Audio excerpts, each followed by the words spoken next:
Hola, buenas noches a todos los que se conectan. Yo soy Daniel Pacheco, editor general de La Silla Vacía y estamos desde la redacción. Hoy, por supuesto, vamos a hablar de la muerte del senador Miguel Uribe Turbay y lo que significa para la campaña, para la política colombiana. Y también les vamos a contar acerca de un nuevo proyecto de La Silla Vacía que va a tener un programa en Canal 1. Ahí vamos.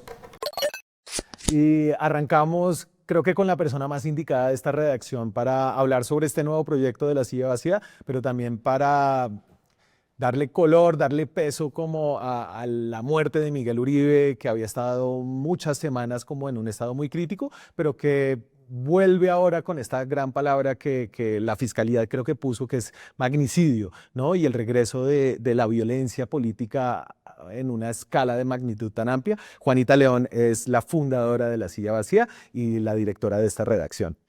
Sí, Pacheco, aquí feliz de poder inaugurar este programa. Creo que yo realmente cuando fundamos La Silla hace 16 años jamás me imaginé que podríamos estar en televisión, ni siquiera en algo audiovisual, porque todas nuestras fuentes nos hablaban de récords y entonces me parecía imposible hacer algo en video, pero bueno, creo que lo logramos. Estoy feliz de poder democratizar más la información y llegarle a más personas con esta información de calidad. Eso es clave un poco en el ADN de La Silla Vacía, que siempre ha sido como hacer periodismo sin muros, que es como lo que se llama, que uno tiene que pagar para acceder a esa información y creo como que eso anda en ese mismo propósito, ¿no? Es poderle llegar cada vez a más personas. Creo que sobre todo en vísperas de estas elecciones, que más personas tengan acceso a nuestra información, pues a mí me llena de orgullo y pues esperamos que esto sea un éxito, esta alianza con Canal 1 y al mismo tiempo es súper triste que sea justo el día en que se conoce la muerte de Miguel Uribe. Me parece que para los que vivimos esa época tan terrible cuando mataron a 3 candidatos presidenciales, es imposible como no volver a Sí. pensar en eso y pensar que como que el país ha vivido tantas cosas dirigidas a que eso no volviera a pasar y que otra vez pase es muy triste. Sí, yo creo que obviamente la violencia política ha regresado no solamente a Colombia, sino a muchos lugares del mundo. Pues de hecho, el presidente de Estados Unidos estuvo literalmente a centímetros de ser asesinado, ¿no? Entonces es como una cosa que ha sucedido en Asia, en Japón también hubo un atentado, en Europa también hubo un atentado, y que habla como de los riesgos de la polarización, pero a nosotros como que nos revuelve unas cosas viejas, ¿no? Sí, es imposible no sentir como esta sensación de déjà vu, como ya estuvimos aquí, ya pensábamos que lo habíamos superado con el acuerdo de paz con las FARC. La sensación era como, bueno, vamos a desterrar la política, la violencia de la política y entonces otra vez volver y el candidato más joven, 39 años, es realmente muy triste y como que sí provoca muchas reflexiones sobre el Claro. país.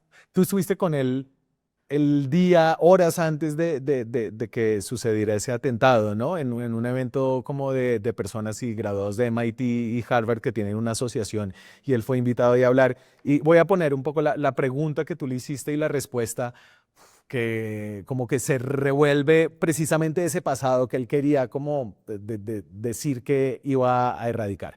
Ahí va. La última pregunta es, ¿este Uribe un fiel reflejo del Uribe 1.0?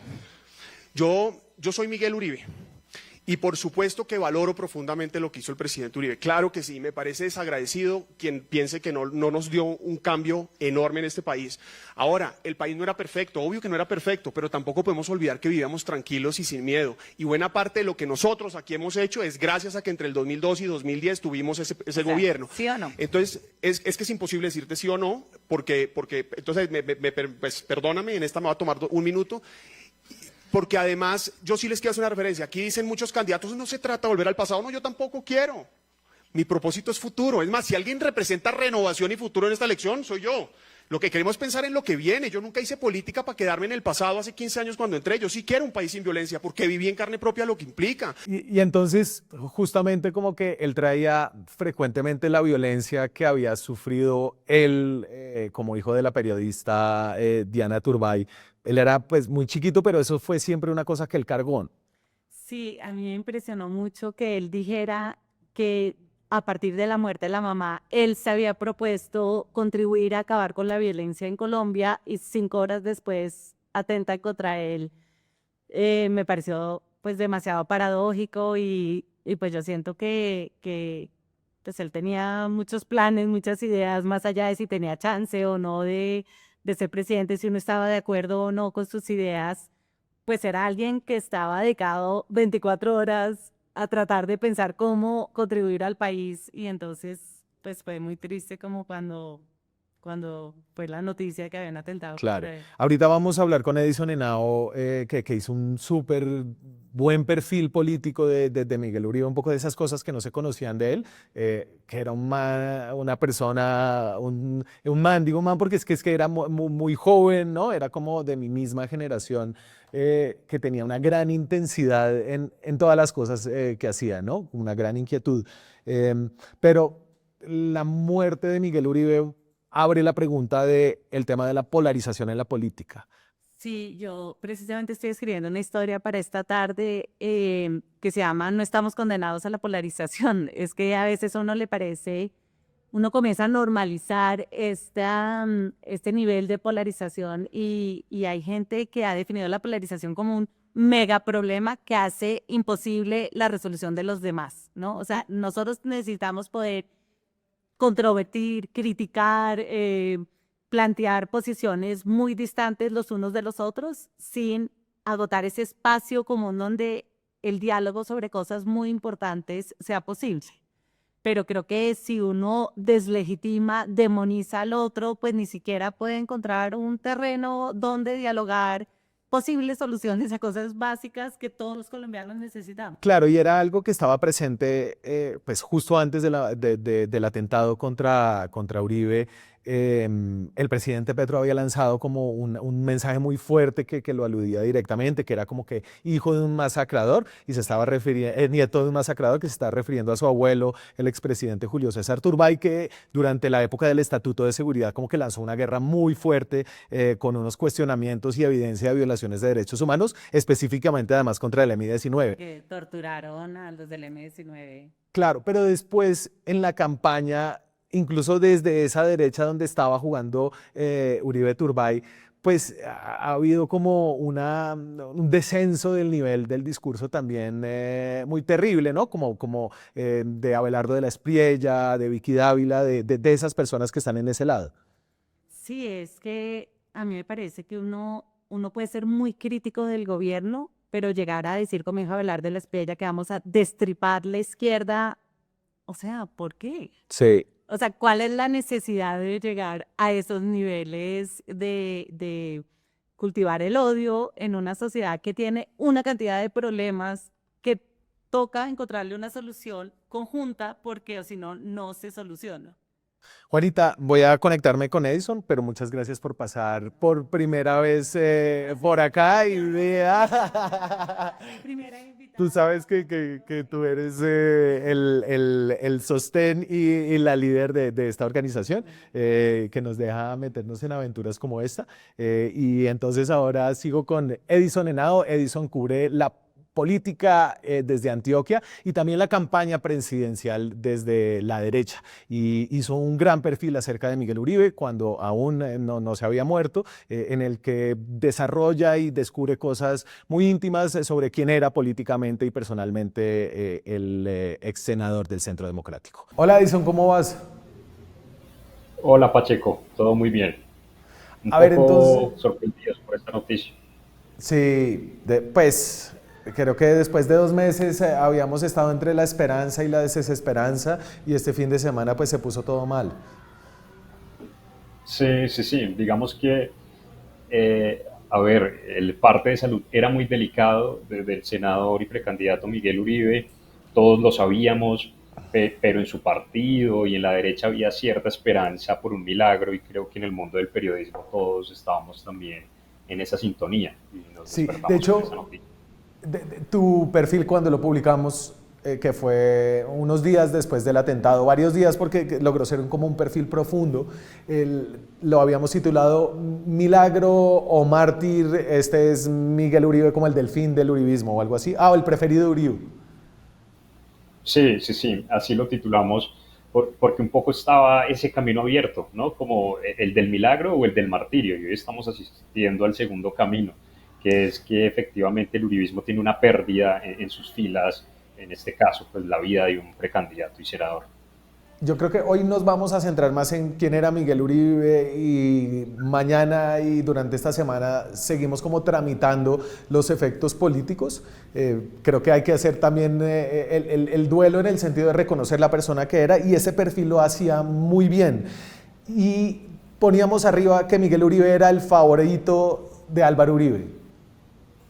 Sí, digamos que esa fue cosecha de una reportería en colaboración contigo, porque para contarle a la gente que nos ve, el Centro Democrático ajusta unos meses en un proceso interno de elección de candidato de cara a las presidenciales del año entrante, y aunque el expresidente Álvaro Uribe había impulsado la elección de un mecanismo interno, que los 5 precandidatos del partido, ahora 4, tuvieran la posibilidad de elegir cuándo y a quién escoger o de qué forma hacerlo. Digamos que él tenía un favorito adentro y nuestra reportería nos permitió conocer que era Miguel Uribe, por una cantidad de coincidencias que podemos revisar más adelante, pero también porque hace un año en Harvard, en una conversación con estudiantes colombianos en esa universidad, en un foro le preguntaron por quién podría ser presidente de Colombia y él dijo en esa conversación que era privada que el candidato que podría convertirse en presidente era Miguel Uribe. Entonces un poco ahí supimos que el expresidente sí lo veía con buenos ojos entre ese pelotón más grande. Sí, y ahí traigo a colación el trino que puso Álvaro Uribe el día o horas después de ese atentado, que dice, y lo leo: atentaron contra una esperanza de la patria, contra un gran esposo, padre, hijo, hermano, contra un gran compañero de trabajo. Pedimos a Dios por la recuperación de Miguel. Nuestra confianza en los médicos, en las Fuerzas Armadas, la justicia. Apelamos a la reflexión ciudadana. ¿No? Entonces, a la luz de esa anécdota de Harvard en la que nos cuenta Miguel Samper, que estaba en Harvard en ese momento, que Álvaro Uribe había dicho que Miguel era su favorito, ahí ya se veía como esa fuerza y esa admiración que tenía Álvaro Uribe por Miguel.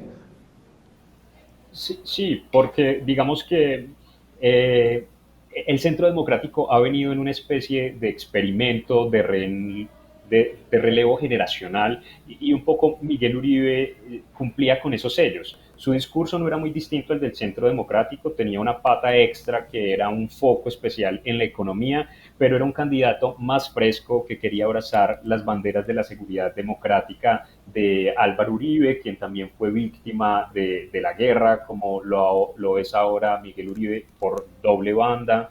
Y también porque la cercanía venía desde atrás. El expresidente Álvaro Uribe quería a Miguel Uribe en su lista al Senado desde 2014, cuando él estaba todavía de concejal de Bogotá, y lo buscó luego de perder la alcaldía de Bogotá, que ahorita charlamos sobre eso, para que encabezara su lista a Senado en 2022, muy por encima de unos fundadores del partido como María Fernanda Cabal, Paloma Valencia y Andrés Guerra. Entonces, digamos que esa cercanía de Uribe con Miguel Uribe respondía también mucho a eso, a que lucía en el partido como una joven promesa para refrescar al Centro Democrático. Y también por su historia. Tengo aquí la foto de Miguel Uribe con su mamá, con Diana Turbay, la periodista que fue asesinada en medio de un secuestro del cartel de Medellín, y nos habla de la historia de violencia en el origen familiar de Miguel Uribe y también de la historia política en su origen familiar. Él era hijo del expresidente Julio César Turbay. Sí, digamos que un poco esa atracción del expresidente Álvaro Uribe también encuentra eco en el linaje político de Miguel Uribe.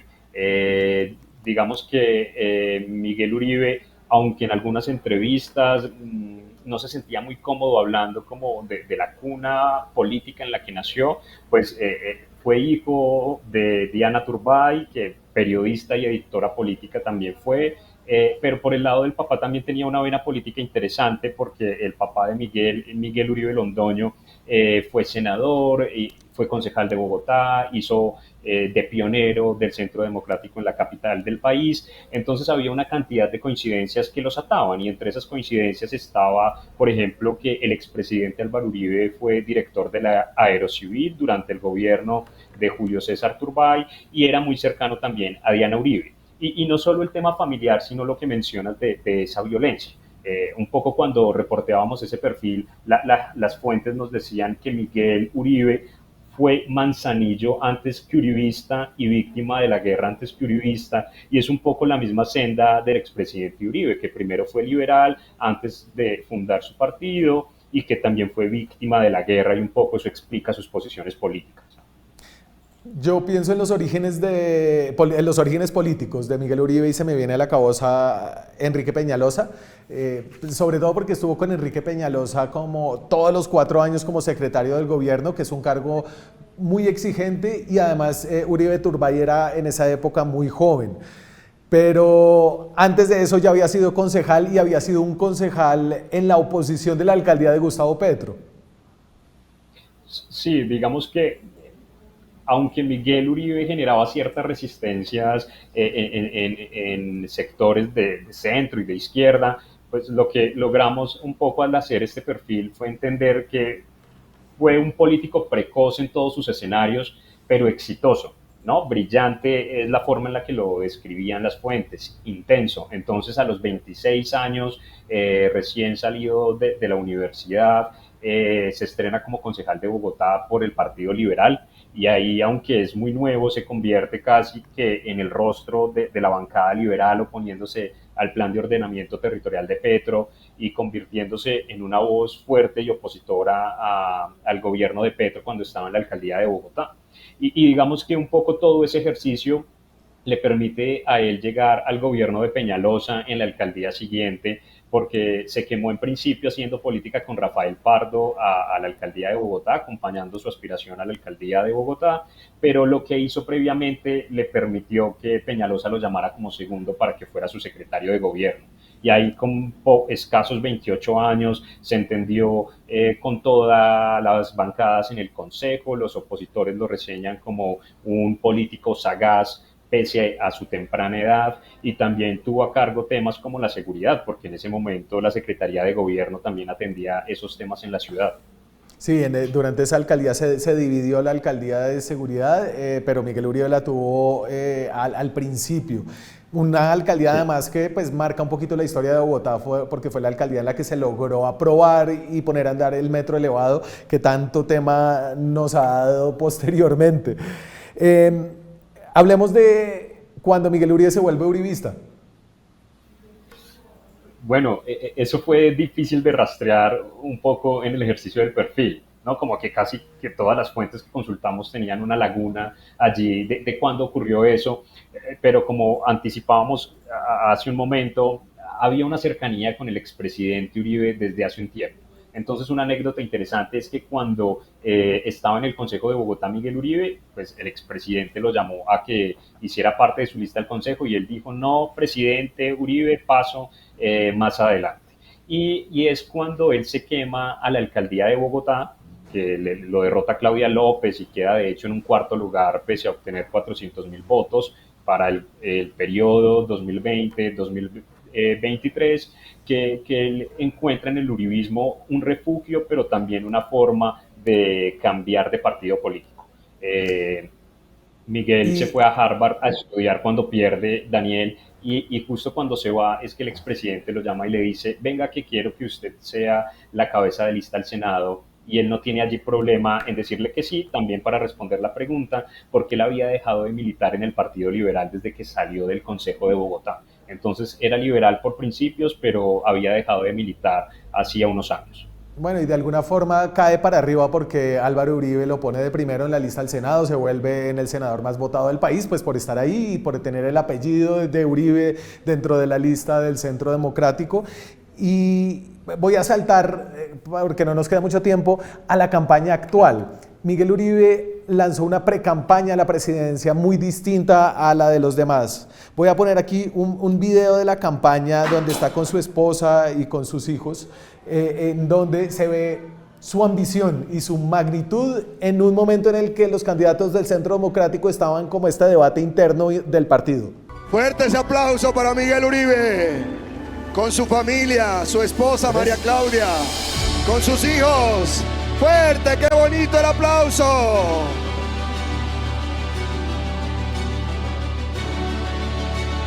Jóvenes, arriba, la energía de nuestros jóvenes. Entonces, arrancando este año, Miguel Uribe se estaba gastando básicamente 100 millones de pesos al mes en su campaña, hizo 2 eventos muy grandes. Tuvo la transparencia de decirnos que sí, que se estaba gastando esa plata, que así él veía la campaña, una campaña que debía ser rápida dentro del Centro Democrático para llegar a una solución, que la plata se la estaba dando su papá, que hace parte de una familia de empresarios grande de Antioquia. Pero eso había generado unas fricciones ahí adentro, ¿no? Sí, digamos que esas fricciones se abrieron desde que fue primero en la lista al Senado, relegando a otras personas que tenían más trayectoria en el partido y se reabrió con lo que mencionas. Digamos que contrario digamos, a el ahorro que proponen en el Centro Democrático, a la idea de Estado pequeño, de gasto mínimo en ciertos temas, Miguel Uribe apostó por una campaña pomposa con estos tipos de eventos que alcanzó a hacer 2, uno en Bogotá y otro en Antioquia, y con una financiación como la que mencionas, mucho más amplia que la de los demás. Entonces esto empezó a generar ciertas tensiones adentro del partido porque veían en Miguel un candidato que estaba muy enfocado en una campaña a lo tradicional, ¿no? Construyendo cierta estructura a través de padrinazgos económicos, como el de Manuel Santiago Mejía, que es presidente del Grupo Corbeta en Antioquia. Entonces esto no empezó a calar muy bien allí porque además sentían que no era un juego justo, que él estuviese gastando tanto de forma tan anticipada, pero él era de la tesis de que el partido tuviera un candidato lo más rápido posible, que fue la tesis contraria a la de todos sus compañeros hasta ahora. Super Edison, se nos acaba el tiempo hoy, muchas gracias. Los voy a dejar igual con esta foto de Miguel Uribe jugando ajedrez, que fue creo que un juego importante para él, así conoció a su actual esposa y habla un poco de lo polifacético que era él, tocaba piano, jugaba ajedrez, estaba entrenando para correr una super maratón. Y de verdad era una persona con mucha energía, con mucha intensidad. Edison Henao cubre la política en el sector de derecha desde Antioquia, en la campaña presidencial. Muchas gracias, Edison. A ti por invitarme. Seguiremos hablando esta semana.